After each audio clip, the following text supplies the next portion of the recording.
মধ্যরাত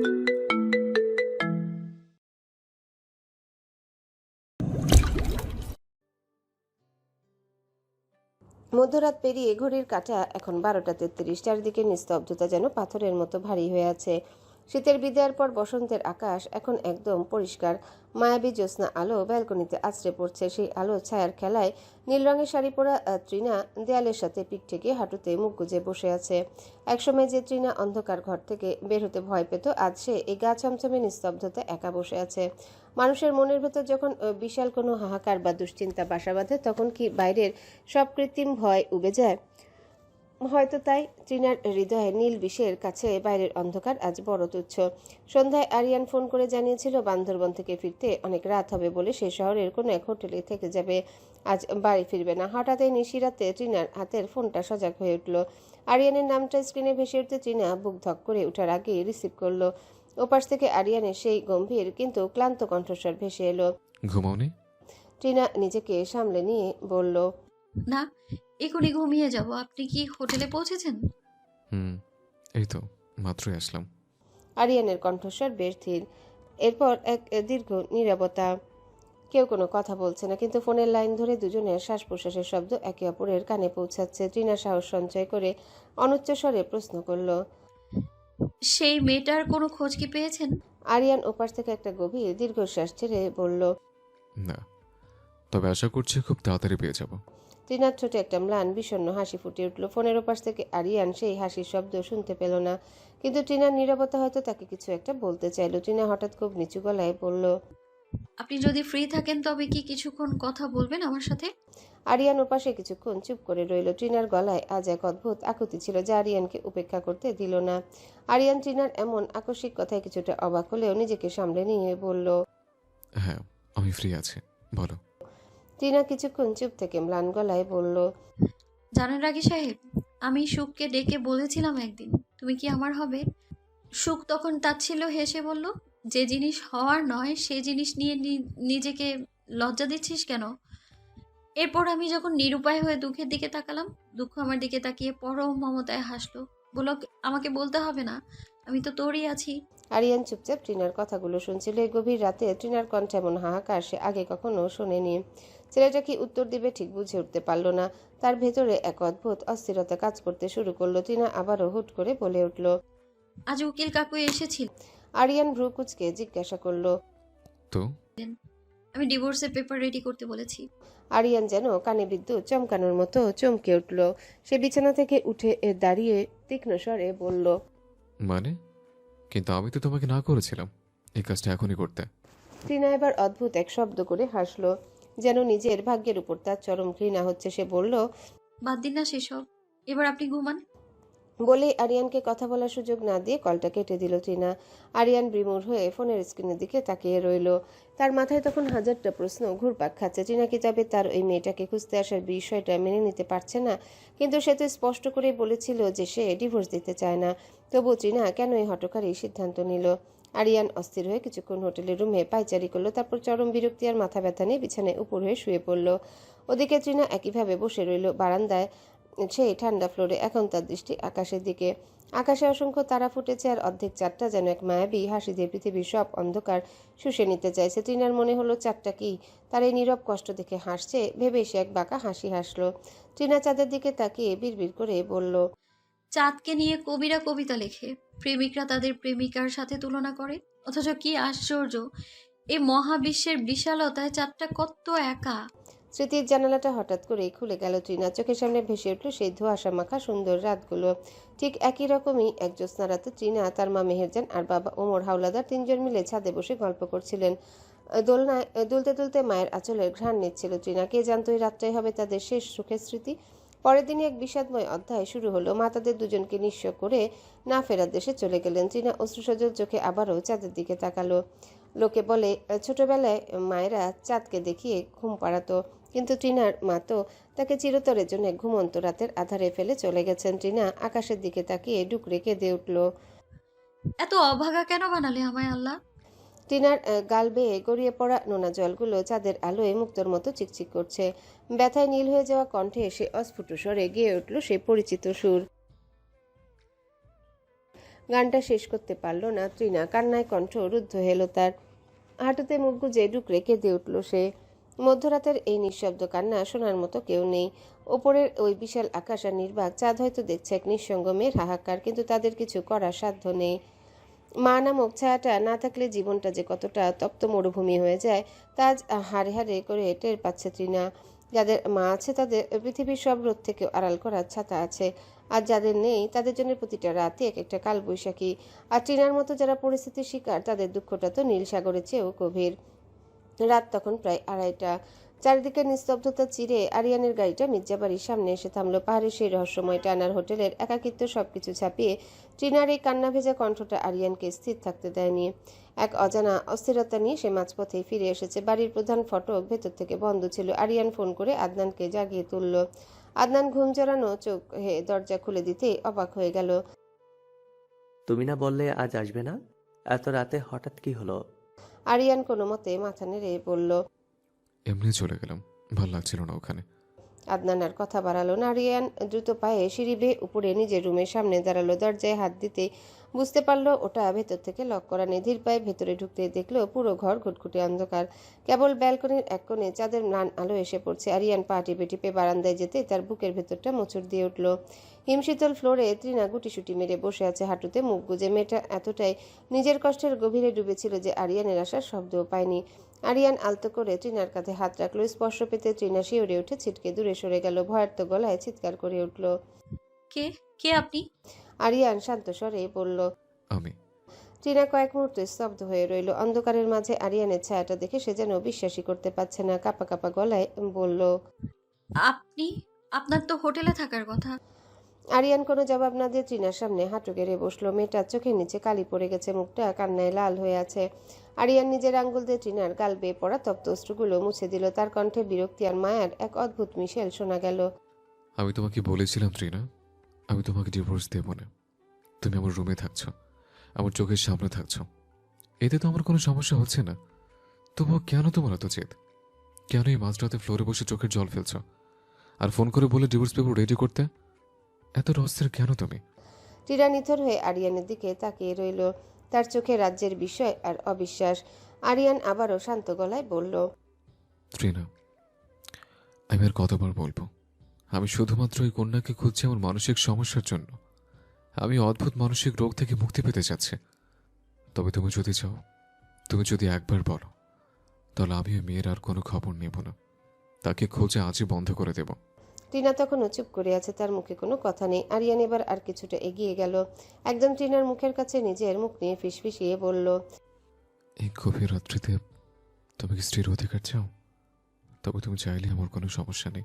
আরিয়ানের এমন সরাসরি কথায় টিনা ভীষণভাবে চমকে উঠল। সে লজ্জার সংকোচে একটু পিছিয়ে যাওয়ার চেষ্টা করলো, কিন্তু পিছনে দেয়াল থাকে তা পারল না। টিনার এই অসহায় অবস্থা দেখে আরিয়ানের ঠোঁটের কোণে বাঁকা হাসলো। তারপর এক ঝটকা একটানে টিনাকে পাজা কোলে তুলে নিল। টিনা অপ্রস্তুত হয়ে ভয়ে আর আতঙ্কে হাত পা ছুটতে লাগলো। কাপা কণ্ঠে আর্তনাদ করে বলল, শান প্লিজ, নামিয়ে দিন আমায়। আরিয়ান টিনার কোনো আকুতি শুনল না। টিনা মরিয়া হয়ে জোরে জোরে আরিয়ানের চওড়া বুকে কিলঘুষি বসাতে লাগলো।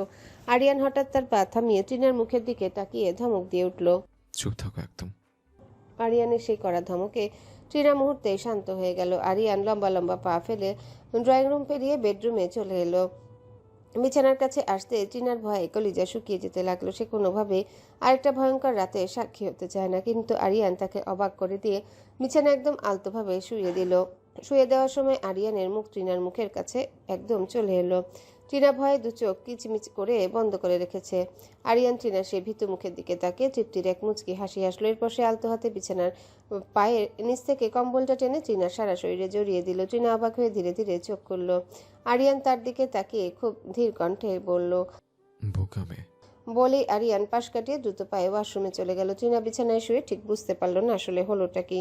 সে কিংকর্তব্য বিমূঢ় হয়ে পড়ে রইল। এরই মাঝে ওয়াশরুম থেকে শাওয়ার ছাড়া শব্দ ভেসে এলো।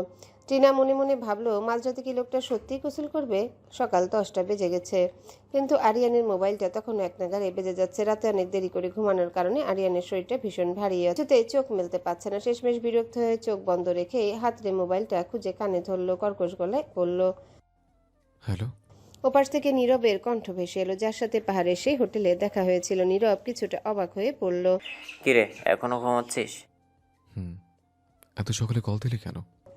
আরিয়ানের কণ্ঠে রাজ্যের বিরক্তি। সকাল কোথায়, 10টা বেজে গেছে। যাই হোক, একটা জরুরি কথা শোন। গতকাল তোরা যে লিস্টটা নিয়েছিলি সেখান থেকে একটা সেরা পাতা সেই স্টোররুমেই পড়েছিল। সকালে ঝাড়ুদার ময়লা পরিষ্কার করতে গিয়ে ওটা খুঁজে পেয়েছে। আরিয়ান হাই তুলে বলল। আচ্ছা, ওটা একটা ছবি তুলে পাঠিয়ে দে। নীরব কল কেটে দেওয়ার কয়েক সেকেন্ডের মধ্যে হোয়াটসঅ্যাপে ফটো আসার নোটিফিকেশন বাজলো।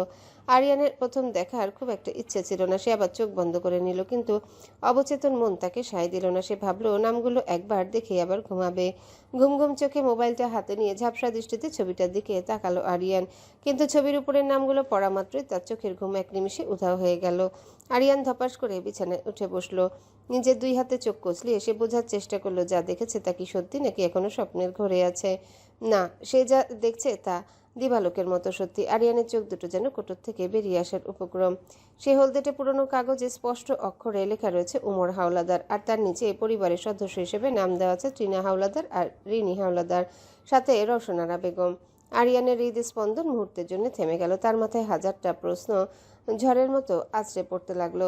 তবে কি সেই বৃষ্টির দিনে দেখা নীল গাউন পরা রহস্যময়ী মেয়েটা ট্রিনা, যার সাথে সে একই ছাদের নিচে থাকছে, যাকে সে অবজ্ঞা করছে, সেই কি তার সেই 4 বছরের পুরনো জট, নাকি এটা কোনো কাকতালীয় ব্যাপার? ট্রিনা কি তবে সব জানতো? আরিয়ান পাগলের মতো বিছানা থেকে নেমে ট্রিনার খোঁজে রুমের বাইরে যাওয়ার জন্য পা বাড়ালো। তার মনে শুধু এখন একটাই প্রশ্ন, পাহাড়ি সেই মেয়েটা কি আসলেই ট্রিনা? রুম থেকে বের হতে গিয়েই থেমে গেল।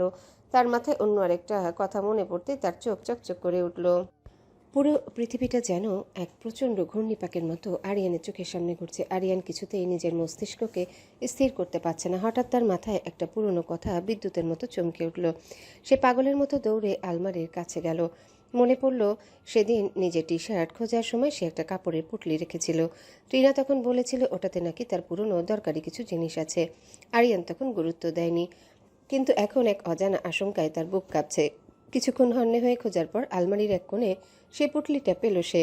আরিয়ান কাঁপা কাঁপা হাতে গিটটা খুলল। ভেতরে কিছু টুকিটাকি জিনিসের মাঝে প্রথমেই বেরিয়ে এলো ট্রিনা আর তার বাবার একটা পুরনো ছবি। আরিয়ান ছবিটার দিকে এক মুহূর্তের জন্য নজর দিয়ে পাশে সরিয়ে রাখলো। তার লক্ষ্য অন্য কিছু। সে আবারও পুটলিটার ভেতরে হাতড়ে খুঁজতে লাগলো। এক পর্যায়ে ভেতর থেকে বেরিয়ে এলো একটা রূপার নুপুর। নুপুরটা দেখা মাত্র আরিয়ানের হাত কাঁপতে শুরু করলো, যেন পুরো শরীরে কেউ বরফ শীতল জল ঢেলে দিয়েছে। সে বিস্ময় ভরা চোখে তাকিয়ে রইল নুপুরটার কারুকার্যের দিকে। এই নকশা, এই গঠন সবই তার বড্ড চেনা। সে পাগলের মতো পুটলিটা উপর করে আরেকটা নুপুর খুঁজলো, কিন্তু পেল না। আরিয়ান এবার নিজের ড্রয়ার থেকে অতি যত্নে আগলে রাখা সেই নুপুরটা বের করলো, যা সে ওই বৃষ্টিময় বিকালে পাহাড়ে কুড়িয়ে। কাপা হাতে দুটো নুপুর পাশাপাশি ধরল সে। দুটোই হুবহু এক জোড়া। নুপুরের একটা ছিল আরিয়ানের কাছে আর অন্যটা ছিল ট্রিনার এই পরম যত্নের পুটলিতে। এতটা দিন যে মেয়েটার এক ঝলক দেখার জন্য সে পাহাড়ে পাহাড়ে ঘুরেছে, যে স্মৃতির দহনে সে রাতে ঘুমাতে পারেনি, সেই মায়াবতী পাহাড়ি কন্যা আর কেউ নয়, তার নিজের ঘরে থাকা অবহেলিত এই ট্রিনা। আরিয়ানের মতো শক্তপোক্ত পাষাণ পুরুষটার চোখ বেয়ে এবার টপটপ করে অশ্রু গড়িয়ে পড়ল। সে অস্ফুট স্বরে বিড়বিড় করে উঠল, তবে কি তুমি সে নীলপরি, পাহাড়ি কন্যা? আরিয়ান এবার বুঝতে পারল নিয়তি তার সাথে কি বিশাল এক খেলা খেলেছে। সে যাকে ঘৃণা করে দূরে ঠেলে দিতে চেয়েছে, সেই তো তার 4 বছরের পুরনো হৃদস্পন্দন। আরিয়ান নুপুর দুটোকে শক্ত করে নিজের বুকের সাথে জড়িয়ে ধরল। পাথর চাপা কষ্টের পর হঠাৎ প্রাপ্তির এই আনন্দ সে সইতে পারছে না। তার চোখ বেয়ে অবুঝ বাচ্চাদের মতো জল পড়ছে। শরীরের শক্তি যেন নিমিষে ফুরিয়ে গেল। সে আর দাঁড়িয়ে থাকতে পারল না। ধপাস করে হাঁটু গেড়ে বসে পড়ল শ্বেত পাথরের ফ্লোরে। আরিয়ান এবার উপরের দিকে তাকিয়ে ভাঙা গলায় ডুকরে বলে উঠল, আল্লাহ, তুমি আমাকে এত বড় সারপ্রাইজ দিলে। তুমি কি জানো খোদা, তোমার এই অধম বান্দা আজ কতটা খুশি। তোমার কাছে লাখ লাখ শুক্রিয়া। ঠিক সেই মুহূর্তে দরজা ঠেলে ট্রিনা রুমে ঢুকলো। ট্রিনাকে দেখে আরিয়ান চটজলদি নিজেকে সামলে নেওয়ার চেষ্টা করলো। হাতের উল্টো পিঠে চোখের জল মুছে সে অতি দ্রুত নিজের কাছে থাকা আগে নুপুরটা পকেটে ঢুকিয়ে ফেলল, আর পুটলি থেকে পাওয়া নুপুরটা ঠিক আগের জায়গায় রেখে দিল, যাতে ট্রিনা কিছু বুঝতে না পারে। ট্রিনা ধীর পায়ে আরিয়ানের দিকে এগিয়ে আসছে। আরিয়ান অপলক দৃষ্টিতে ট্রিনার দিকে তাকিয়ে রইল। তার চোখে আজ অন্যরকম নেশা। বারবার না চাইতেও চোখ দুটো তৃষ্ণার্ত চাতকের মতো ঝাপসা হয়ে আসছে। আজ তৃণা আরিয়ানের কাছে কেবল তার বরং সেই বহু বছরের কাঙ্ক্ষিত মায়াপরী হিসেবে ধরা দিয়েছে। আরিয়ানের ধূসর জীবনে বুঝি দীর্ঘ খরার পরে আজ প্রথম কদম ভেজানো নরম বৃষ্টি নামলো। তৃণা আরিয়ানের একদম সামনে এসে দাঁড়ালো। আরিয়ানের লাল হয়ে থাকা চোখ আর গালের উপর শুকিয়ে যাওয়া জলের দাগ দেখে সে ভীষণ অবাক হলো। কপালে ভাঁজ ফেলে জিজ্ঞাসা করলো, আরে আপনি কাঁদছেন, কি হয়েছে আপনার? ট্রিনার এমন প্রশ্নে আরিয়ান অপ্রস্তুত হয়ে তড়িঘড়ি করে মুখ ফিরিয়ে নিল। চোখের কোণে আঙ্গুল ঘষতে ঘষতে মিথ্যা বলে লুকানোর চেষ্টা করলো। না না, তেমন কিছু না। চোখে কিছু একটা পড়েছে, খুব জ্বালা করছে। ট্রিনা বিশ্বাস করলো না। সে আরও এক ধাপ এগিয়ে এসে আরিয়ানের খুব কাছে দাঁড়ালো। তার চোখে মুখে একরাশ উদ্বেগ। সে কি জানতো আরিয়ানের এই কান্নার কারণ সে নিজেই? ট্রিনা চটজলদি আরিয়ানের একদম কাছে গিয়ে দাঁড়ালো। সে আরিয়ানের দুই চোখের পাতা খুঁটিয়ে খুঁটিয়ে দেখতে লাগলো আসলে চোখে কি পড়েছে। টিনার হাতের স্পর্শ আর শরীরের মায়াবী ঘ্রাণে আরিয়ানের বুকের ভেতরটা আজ প্রচণ্ডভাবে ধকধক করছে, ঠিক যেমনটা করেছিল 4 বছর আগে সেই প্রহারের বৃষ্টি ভেজা রাতে। আরিয়ান মনে মনে ভাবলো, তবে কি আল্লাহ তাআলা তার ধৈর্যের ফল এভাবেই দুহাত ভরে দিলেন? টিনা কিছুক্ষণ গভীর মনোযোগ দিয়ে দেখে নিয়ে বলল। কই, কিছু তো নেই চোখে। আরিয়ান নিজেকে সামলে নিয়ে বলল। হয়তো এইমাত্র বের হয়ে গেছে বোধহয়। টিনার নজর এবার ফ্লোরে পড়ে থাকা ছড়ানো ছিটানো জিনিসপত্রের দিকে গেল। সে কিছুটা অবাক হয়ে বলল। এ কি, আমার জিনিসপত্র এভাবে নামালেন কেন? আরিয়ান একটু আমতা আমতা করে বলল।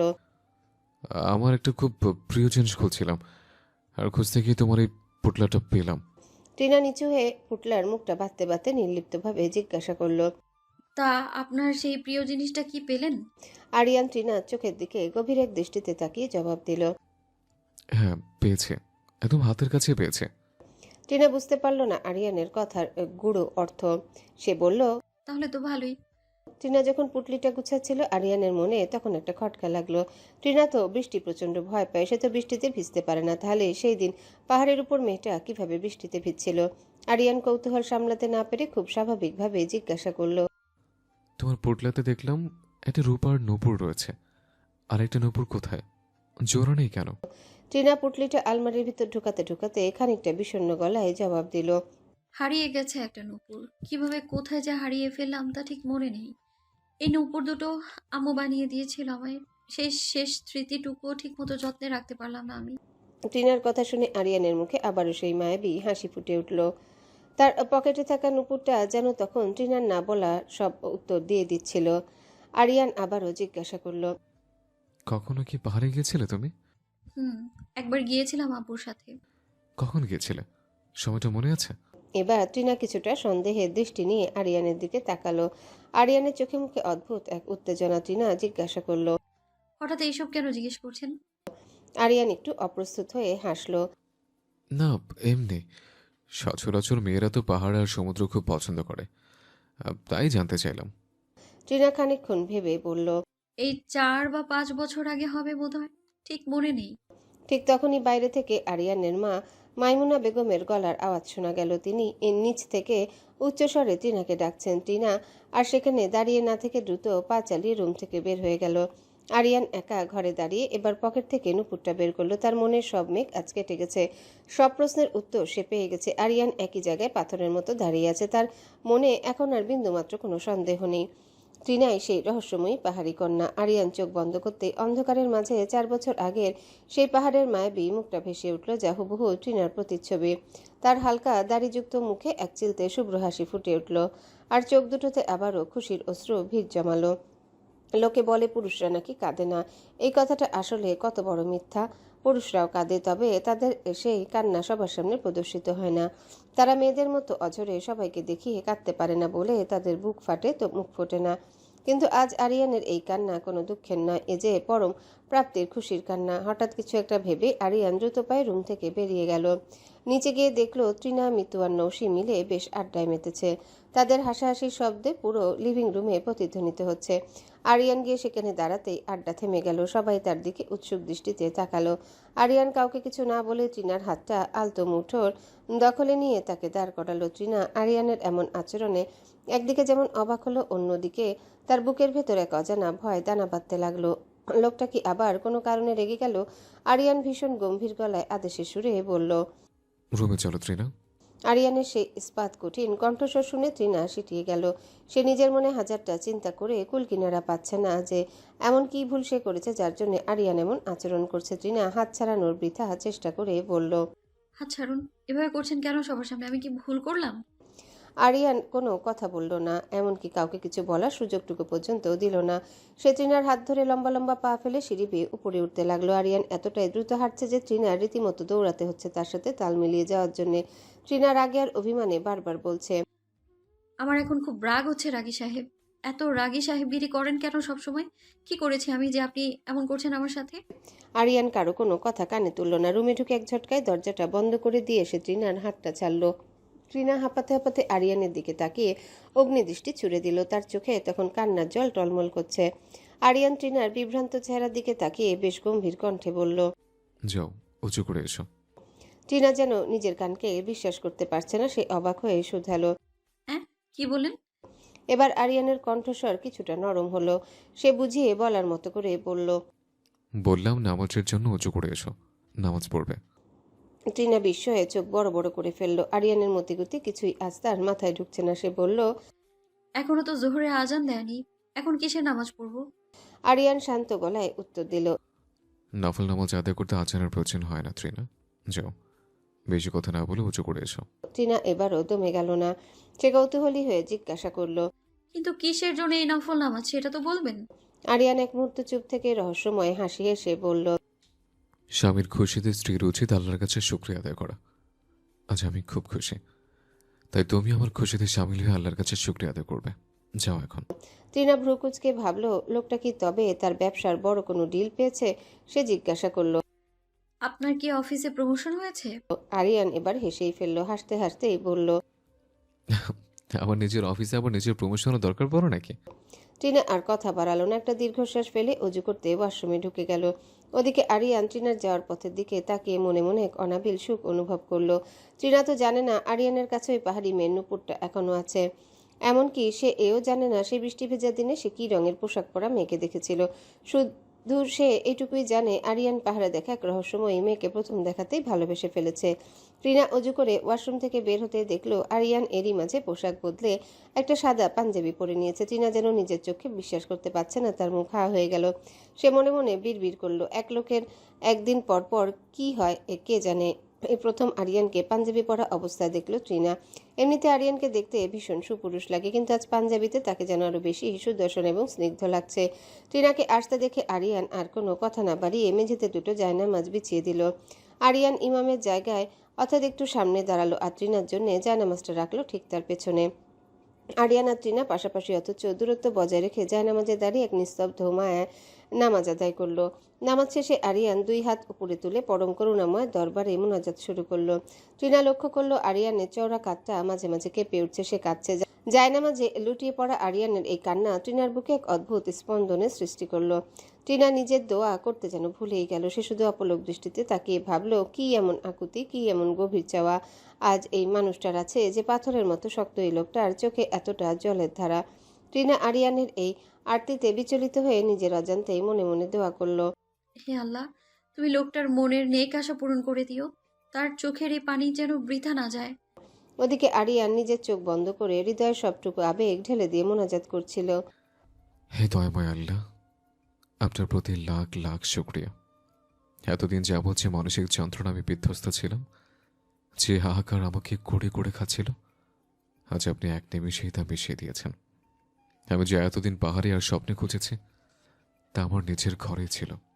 এটা বুঝতে আমাকে সাহায্য করার জন্য কৃতজ্ঞতা জানাই। আল্লাহ, আপনি আমার স্ত্রী, আমার সহধর্মিনীকে সবসময় আমার ছায়া হয়ে সাথে থাকার তৌফিক দান করবেন। আমাদের সব ভুল ভ্রান্তি ক্ষমা করে দিন। সন্ধ্যার দিকে মির্জাবাড়ির ড্রয়িং রুমটা এক থমথমে আড্ডায় মুখর। সচরাচর এমন দৃশ্য দেখা যায় না, তবে আজ তিন ভাই আহাদ মির্জা, এমদাদুল মির্জা আর ইকবাল মির্জা একসাথে অফিস থেকে ফিরেছেন। বাড়ির বড়রাও সেখানে উপস্থিত, কিন্তু সবার চোখে মুখে একটা চাপা দুশ্চিন্তা। নুসরাতের ওই অবস্থার পর থেকে বাড়ির পরিবেশটা যেন ভারী হয়ে আছে। হাসপাতাল থেকে ফেরার পর নুসরাত আজও নিজের ঘর থেকে বের হয়নি। ঠিক সেই মুহূর্তে মেন দরজা দিয়ে দুজন মধ্যবয়স্ক মানুষকে ভেতরে ঢুকতে দেখা গেল। ড্রয়িং রুমে উপস্থিত সবার নজর সেদিকে যেতেই এক অদ্ভুত নীরবতা নেমে এলো। আগন্তুক পুরুষটি শান্ত গলায় নিজের পরিচয় দিলেন। আমি মুজাহির ইমতিয়াজ, আর উনি আমার স্ত্রী মাহমুদা বেগম, আমরা নির্জনের বাবা মা। পরিচয়টা পাওয়া মাত্রই উপস্থিত সবার মনে পড়ে গেল হাসপাতালের সেই দৃশ্য। নির্জনের পরিবার যে বেশ প্রভাবশালী এবং নির্জন যে নুসরাতকে কতটা পাগলের মতো ভালোবাসে তা কারো অজানা নয়। মুজাহির, ইমতিয়াজ এবং মাহমুদা বেগম সোফায় গিয়ে বসলেন। তাদের মুখে এক চিলতেও হাসি নেই, বরং বিষণ্ণতার ছাপ স্পষ্ট। একমাত্র ছেলে নির্জন জেদ ধরে বসে আছে, নুসরাতকে ছাড়া সে থাকবে না। শেষ পর্যন্ত ছেলে সুখের কথা ভেবে মন থেকে পুরোপুরি রাজি না থাকলেও তারা বিয়ের প্রস্তাব নিয়ে হাজির হয়েছেন। মুজাহির সাহেব নুসরাতের বাবার দিকে তাকিয়ে বিয়ের বিষয়টা নিয়ে সব গুছিয়ে বললেন। নির্জনের পরিবারের আভিজাত্য এবং ছেলের একরোখা ভালোবাসার কথা চিন্তা করে মির্জাবাড়ির সবাই মনে মনে খুশি হলেন। যেহেতু নির্জনকে তারা আগে থেকেই চেনেন এবং তার সততা নিয়ে কোনো সন্দেহ নেই, তাই এই প্রস্তাব ফিরিয়ে দেওয়ার কোনো কারণ খুঁজে পেলেন না তারা। মাহমুদা বেগম একটু ম্লান হেসে বললেন, ছেলেটা নুসরাতের জন্য যা করছে তাতে আমরা আর না করতে পারলাম না। এখন আপনারা মত দিলে আমরা সামনের দিনেই শুভ কাজটা সেরে ফেলতে চাই। টিনা আর আরিয়ান এক কোণ থেকে পুরো ব্যাপারটা দেখছিল।